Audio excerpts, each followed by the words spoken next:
बिहार में शराबबंदी के बाद भी ट्रक ड्राइवर ने शराब पीकर 30 लोगों को कुचल दिया। इस हादसे में करीब 12 लोगों की मौत की खबर है। घायलों को इलाज के लिए पटना पीएमसीएच रेफर कर दिया गया। घटना में ट्रक चालक भी गाड़ी में फंस गया, जिसे काफी मशक्कत के बाद बाहर निकाला गया। 8:30 से 9 के बीच की ये घटना है। ये देसी थाना पड़ता है गाँव के 28 नंबर के पास में। ट्रक जो था अनियंत्रित होकर के उसमें टक्कर लगी, जिसमें कि बच्चे और कुछ युवक सहित डेथ हुई है। पोस्टमार्टम के लिए भेजा जा रहा है। जो भी कानूनी प्रक्रिया है, वैधानिक सहायता हम लोग प्रदान कर सकते हैं। पुलिस प्रशासन, सिविल प्रशासन मिलकर इस पर काम कर लोगों ट्रेन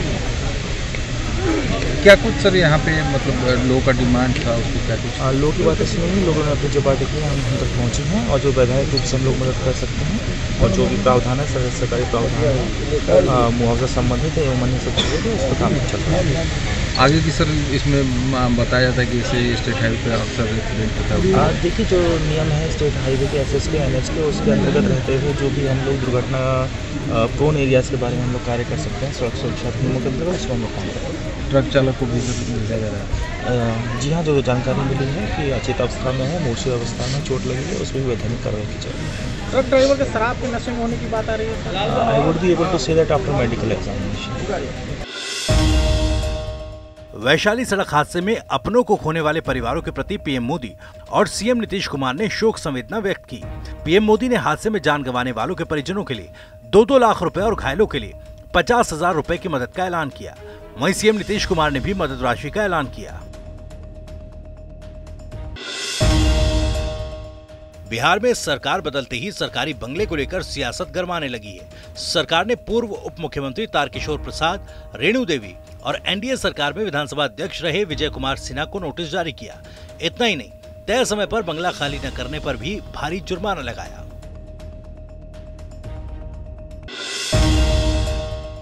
ग्रेजुएट चाय वाली प्रियंका गुप्ता पर नगर निगम की कार्रवाई के बाद से लोग सपोर्ट में उतर रहे हैं। बॉलीवुड एक्टर सोनू सूद ने ट्वीट कर मदद की बात कही। सोनू सूद ने ट्वीट कर लिखा, प्रियंका की चाय की दुकान के लिए जगह की व्यवस्था करवा दी है। अब प्रियंका को वहां से कोई नहीं हटाएगा। बिहार आकर जल्द आपके हाथ की चाय पीते हैं।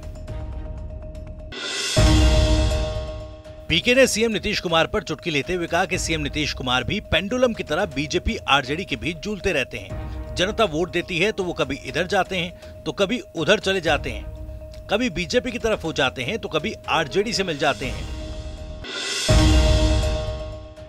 सीतामढ़ी में एक अनोखी शादी देखने को मिली, जहां एक 3 फीट के दूल्हे और 3 फीट की दुल्हन की शादी धूमधाम से कराई गई, जिसे देखने के लिए सैकड़ों लोगों की भीड़ इकट्ठा हुई थी। आपको बता दें कि दोनों के रिश्तेदारों ने पहले आपस में मिलकर बातचीत की थी, फिर एक दूसरे से शादी की रस्म को भी पूरा कराया। सीतामढ़ी में पत्नी की मृत बच्चा जन्म देने के बाद विवाद में एक सनकी दामाद ने अपने सास ससुर और साले पर धारदार हथियार से जानलेवा हमला कर दिया, जिसके बाद ससुर की घटनास्थल पर मौत हो गई, जबकि सास और साले की स्थिति गंभीर बनी हुई है। दोनों का इलाज मुजफ्फरपुर एसकेएमसीएच में चल रहा है। मुजफ्फरपुर के बोचहा थाना बल्थी रसूलपुर गांव में एक महिला ने अपने ही 3 साल के भतीजे की बेरहमी से हत्या कर दी। इसके बाद उसे कमरे में ही मिट्टी खोदकर दफना दिया। पुलिस ने आरोपी महिला को गिरफ्तार किया, वहीं बच्चे के शव को पोस्टमार्टम के लिए अस्पताल भिजवा दिया। गेहूं का बुआई चल रहा था, घरे आए पता चला जो शाम के टाइम है, बुआ है नहीं। उसको कपड़ा पहनाने के लिए ठंडा के लिए खोजा गया तो नहीं मिला।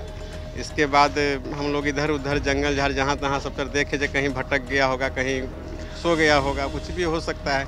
नहीं मिलने के बाद फिर भी कुछ लोग को शंका हुआ जो कहीं हो सकता है घरे, तब यहीं पर खेल रहा था। एक महिला बोली जब यहीं पर खेल रही थी थोड़ा देर पहले, शंका हुआ तो चेक किया गया तो उसके जिस रूम में रहती थी हमारा मतलब भावो है, वो छोटी से बड़ी, सबसे छोटी वाली का तो बेटा मर गया, उससे बड़ी है। वो घर में जिस रूम में रहती थी उसी रूम में उसको खड्डा खन करके गाड़ देले था वहाँ पर। हाँ, मार के गाड़ देले था, मुंह में मट्टी पत्थर ठूंसले था कस के। उसको जब निकाला गया, माटी निकाल रहे थे तो निकल नहीं रहे थे, इतना ठूंसले था कस के। और वजह क्या रहा? वजह तो कुछ अगर घर में समस्या होता तो हम लोग जान जाते। गांव है, समाज है, सब कोई तरह का विवाद तो घर में है ही नहीं। अगर पटना में पुलिस ने अवैध शराब के खिलाफ छापेमारी करते महिला समेत 12 लोगों को गिरफ्तार किया। आलमगंज के पटन देवी के पास मकान में अवैध शराब निर्माण की सूचना मिली थी। पुलिस ने स्प्रिट रैपर और अंग्रेजी शराब भी बरामद की। फिलहाल पूछताछ के बाद सभी आरोपियों को न्यायिक हिरासत में भेज दिया गया। शराब के मामलों में कुल 12 लोगों की गिरफ्तारी की गई है। गुप्त सूचना मिली थी कि थाना क्षेत्र के पटंदेवी स्थान पर भानु प्रताप सिंह हैं, उनके घर में अवैध ढंग से शराब रखा हुआ है और उसका निर्माण भी किया जा रहा है। गुप्त सूचना के आधार पर वहाँ छापामारी की गई तो भानु सिंह और अन्य 11 लोगों की गिरफ्तारी की गई है।